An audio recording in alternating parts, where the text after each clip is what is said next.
The first thing you must understand is that evil rarely comes roaring into your life. It seeps in, quiet, deliberate, wearing the mask of safety.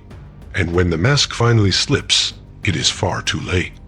In the summer of 1784, in the rolling green expanse of Virginia's tobacco country, one of the Commonwealth's wealthiest men prepared to commit a crime so meticulously designed that even the law itself would bow before it. It began not with violence, but with an act of charity, the kind that history remembers for what it truly was, the opening move of a predator. Jonathan Caldwell was no ordinary planter. He was a man who had survived the Revolution not by fighting for liberty, but by studying the chaos and reshaping it for his advantage. While others were ruined by war, he secured gold from French merchants, bought failing estates for pennies, and became a figure no magistrate dared to cross. But all his power shared one fatal flaw. There was no male heir. Without one, Mill Haven, 3,000 acres of the most coveted land in Henrico County, would fracture, lost to distant cousins. For Jonathan, that was not simply undesirable. It was unacceptable. The answer came on a night when the wind clawed at the shutters and rain scoured the fields. His overseer, Samuel Bygum, a man whose loyalty had been bought many times over, entered the study with unusual gravity. A carriage had overturned on the Richmond Road near the Black Bend of Devil's Elbow. The driver was dead. The man and woman inside had been thrown clear, and they too were gone. There was one survivor, a girl, perhaps 11, dazed, asking for an uncle she might never see again. Jonathan's mind, sharp as a blade honed on greed, moved instantly to calculation. An orphan of quality stock was not a burden. She was an opportunity. When Bygum mentioned the dead couple as names, William and Margaret Hartwell, and the fact that they'd been carrying a small fortune in gold, the shape of the plan began to form. The gold would vanish. The girl would remain. When Jonathan first saw her in the guest bedroom, washed, dressed in clean nightclothes, he froze. The resemblance to his late wife, Catherine, was uncanny. Same chestnut hair, same delicate jaw, same winter-dark eyes. That resemblance sealed her fate before she had even spoken her name. "Elizabeth Hartwell," she whispered when asked. "Are my parents truly gone?" Jonathan's tone was gentle. His mind was anything but. He promised they would search for her uncle, even as he resolved that no such search would ever occur. Within weeks, the guardianship papers were forged. The fictional Uncle Thomas conveniently declared dead of fever in the Kentucky wilderness. In the chaos of post-war administration, no one questioned the documents of a man like Caldwell. The county clerk signed without hesitation. Elizabeth became his ward, and so began the shaping. Her world narrowed to the boundaries of Mill Haven. A tutor from Richmond taught her languages, arithmetic, the elegance of matters, all carefully curated by Jonathan. The books she read, the people she met, the letters she wrote, all chosen, all controlled. But alongside the visible lessons came the invisible ones. Stories of biblical patriarchs and secret family bonds that bent the rules of convention. Tales of Caldwell ancestors who had made difficult choices to preserve the land. Repeated whispers that her life's highest calling was to safeguard the estate's legacy, no matter the sacrifice.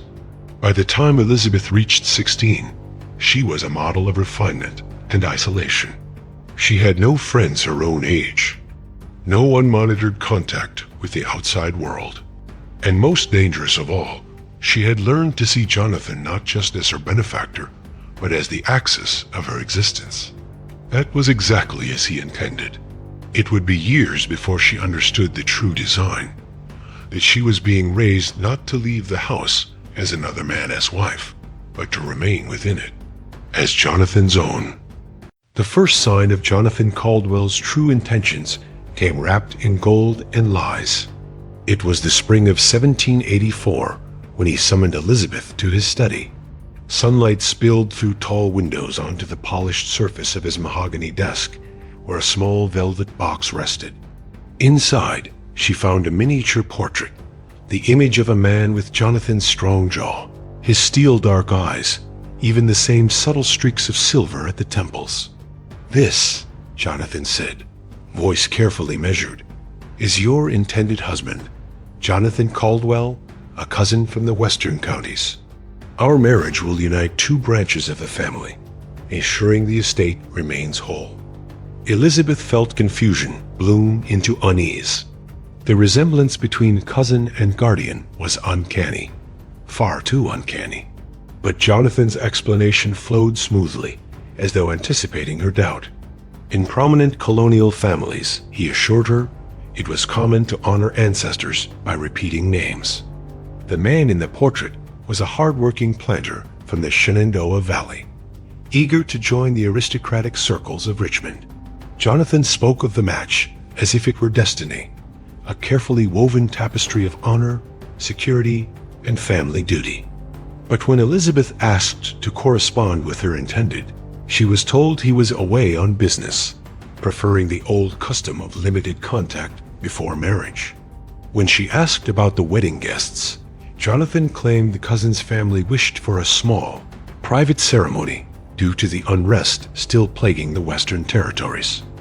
Even the wedding dress was part of his control, the ivory silk gown once worn by Catherine Caldwell, altered to fit Elizabeth's frame.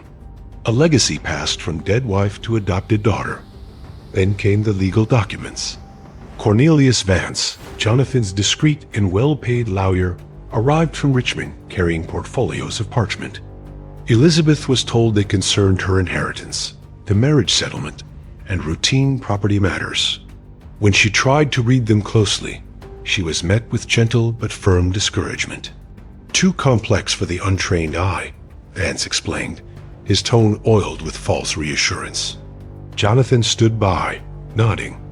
One document in particular unsettled her, a deed transferring certain inheritance rights to an unnamed party. Jonathan brushed it aside with a paternal smile. Upon marriage, he explained, her legal status would change from daughter to daughter-in-law within the Caldwell line.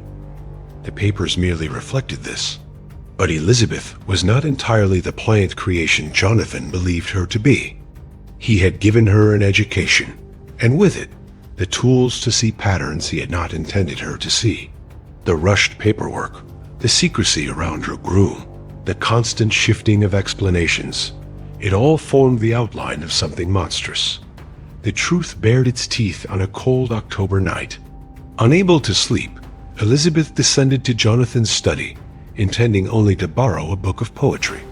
Through the crack of the half-closed door, she saw him at his desk, a silver candelabra casting long shadows over his papers. In front of him lay the miniature portrait, and beside it, a mirror. She watched, breath frozen, as Jonathan adjusted his hair, tilting his head to match the painted pose exactly. Not similar, identical. Elizabeth stepped back into the darkness, her pulse thundering. The cousin did not exist. There never had been one. Her intended husband was Jonathan himself. From that moment, the edges of her carefully built world began to crumble. Every lesson, every gift, every word of paternal affection, all had been bricks in a prison wall designed to close around her on her wedding night. And Jonathan Caldwell's trap was almost complete. Once Elizabeth saw the truth, it could not be unseen. Every smile from Jonathan was now a threat. Every fatherly touch was the tightening of a snare. And the wedding date, November 15th, loomed like a gallows on the horizon. She began to search in secret, waiting for moments when Jonathan was out inspecting the fields or in his wine cellar with Samuel Bygum. With a hairpin and steady hands, she picked the lock on his desk drawer. Inside, she found the missing puzzle pieces. Forged guardianship papers, fabricated letters from the fictional cousin, and the marriage contract written in Cornelius Vance's precise legal hand, naming Jonathan Caldwell as both her adoptive father and her groom. But there was more. Detailed notes in Jonathan's own script described her wedding night, the children she would bear, and the public fiction they would maintain for the rest of their lives.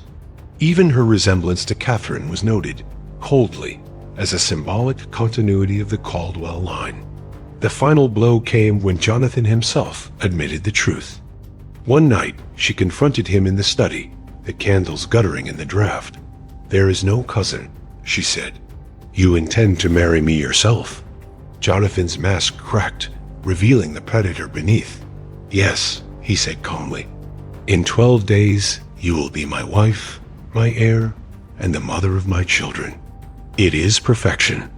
Then, with a casual cruelty that froze her blood, he added, "Your parents' deaths? Not an accident. I arranged it. Their gold was useful, but you, Elizabeth, you were Providence's greater gift." In that moment, fear became fury. She knew the law was stacked against her. A woman was property, and Jonathan had made her his twice over. But he had also taught her to read contracts, study faces, and exploit weakness. His was pride, the arrogance that he could never be caught. And so she prepared her trap. She gathered the documents, copied them carefully, and enlisted an unlikely ally, Reverend Hartley, a traveling minister who had arrived at Millhaven seeking shelter. He knew her family's real history. He knew her uncle was alive. He would be her witness. On the morning of the wedding, the great hall glittered with wealth, magistrates, planters, and Richmond's refined faces. Jonathan stood at her side, triumphant in midnight blue wool, the image of control. Reverend Peaton began the ceremony, the ancient words echoing off the high ceilings. "If any man can show just cause why they may not lawfully be joined together, let him speak now." Elizabeth's voice cut through the air. "I am not Elizabeth Caldwell. I am Elizabeth Hartwell. This man murdered my parents, stole their gold, and has groomed me for 13 years to be both his daughter and his wife." Gasps rippled through the hall. Jonathan moved to silence her, but she produced the documents, placing them in the hands of the minister and the magistrates present. Forged papers, payment records for the ambush on the Richmond Road, and most damning of all, Jonathan's own notes. And then her final strike. Jonathan Caldwell's first wife, Catherine, did not die in childbirth. She was poisoned by him. The room erupted. Magistrates ordered his immediate arrest. His lawyer was struck pale. Even Samuel Bygum looked away. Jonathan's trial shook Virginia. The evidence was undeniable. He was hanged in Richmond in March 1790. His name erased from polite society. Elizabeth, free at last, used her inheritance to find her uncle. She never married. Instead, she built schools for orphans across Virginia and Kentucky, places where no child would be at the mercy of a guardian like Jonathan Caldwell.